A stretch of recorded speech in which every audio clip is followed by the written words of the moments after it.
my name is Katie, and I'm going to inform you about love, but not only love, true love. Next slide. I would like to introduce you to Raymond and Virginia Simpson, better known as my great-grandparents. This is actually a picture of them at a farm, their farm in a small town in Nebraska called Oakland.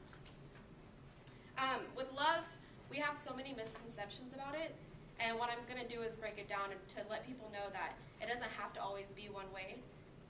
The way that they broke it up and how they did it, it was able to show that the generation where they reformed and loved, where they found their love, was in the 40s, and the comparison to the love that we have now, where it's broken up with social media, we have so much like trust issues and stuff, like it breaks it down. So what I'm going to teach you is that even with love, you can have doubts, differences, and you can be a non-believer. They were taking selfies in the 40s before they were even cool. But a story that my grandma had kept, she always wrote letters. And actually, one of the stories was my grandpa was a football player, so there was a big homecoming game after they were at the concession stand. And my grandpa knew my grandma, or they kind of knew each other, but they had mutual friends, and he came up and he offered to buy the lady some apples. So that was his gesture to her, like, oh, hey, you know, I want to talk to you. Well, later that night, she put into her letter, she said, obviously he liked me because I liked him too, because we went to the dance that night and we danced every dance together. And that is something that will always burn in my head, and I just have an image of them on a tiny little gym dance floor somewhere in a small town in Nebraska playing through my mind. This is their senior prom. After 3 months, they decided that they were a hit, they were going to go ahead and do it, be together. My grandpa asked her to the prom, and back in this day, compared to our generation now, we think Netflix and chill is cool. We think a woman crush Wednesday or a man crush Monday on Facebook is a sweet gesture. But Grandpa always told us that his sweet gesture to her was picking her up in his Ford truck.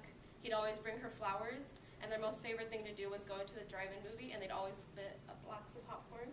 But when it came to senior prom, my grandma loved flowers. So he not only bought her one corsage, he bought her like 3 or 4. But back then they were boutonnieres.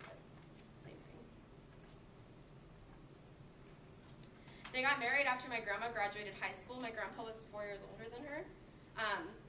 They had a lot of differences, and that's the thing about love is that you don't have to be the same. You can be different. I kind of compare it to the movie The Notebook, where they actually never separate. They've always stayed together. With my grandma, she was a city girl, and her dream job was to go to Omaha, Nebraska, which is one of the bigger cities, and be a telemarketer. This was back in the 40s, and that was the dream thing. And for my grandpa, he was a farmer's son, so he already had his life planned out for him. Once he met my grandma, he kind of explained and he showed her the ways. My great-great-great-grandfather had tons of land, and what he did was let my grandma Virginia here, he let my grandpa give her a piece of land, and since he knew she loved flowers so much, he let her start growing these flowers and having her own garden.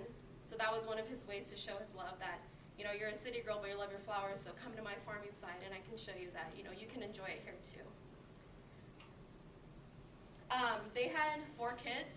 This is 3 girls. It was my grandma Ann, and then her 2 sisters, Peggy and Susan.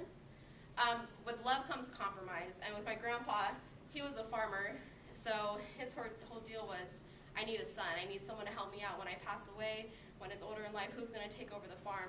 So their way of compromising was not giving up on having children until their boy came along. So eventually comes my great-great Uncle Phil, and Grandpa always said, like, compromise is not stopping until I have a baby boy. Another thing is differences. With them, basically my grandma said her life was taking another stroll. She was always thinking she was going to head to the city, but when she found my grandpa, that plot of land that they had with the flowers, he ended up building her dream house. She never thought she would be a housewife, but she was.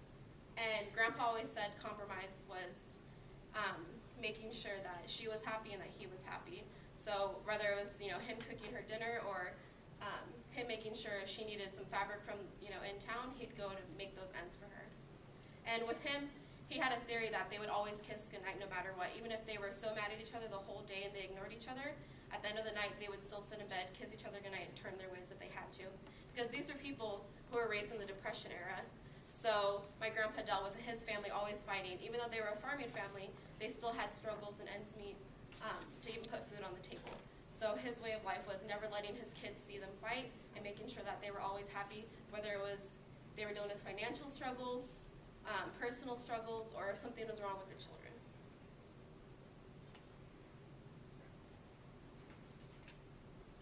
This is 8 years ago when my grandma started getting sick. After a year, she ended up being wheelchair bound. Grandpa is really stubborn, and he didn't want to go to the nursing home with her, but he still didn't have enough support to do it all by himself.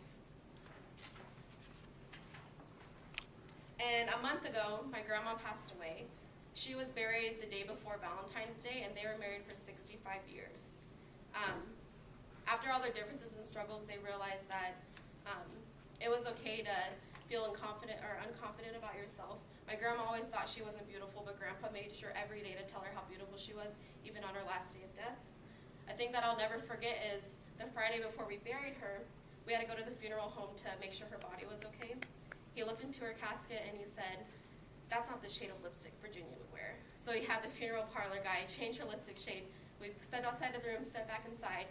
He looked at her and he nodded his head and said, "This is how you do it." He had the puppy that he gave her the previous Valentine's Day in there. She was buried with her wedding ring, a picture of them from their senior prom. And he said, "I'll see you later, sweetheart." So in the end, it doesn't matter if the body isn't there, as long as the soul is there and the love. You can always have true love, no matter what happens throughout your life. Throughout 65 years, where we are from a generation where 70 days of marriage is a big thing, we can make it through. So.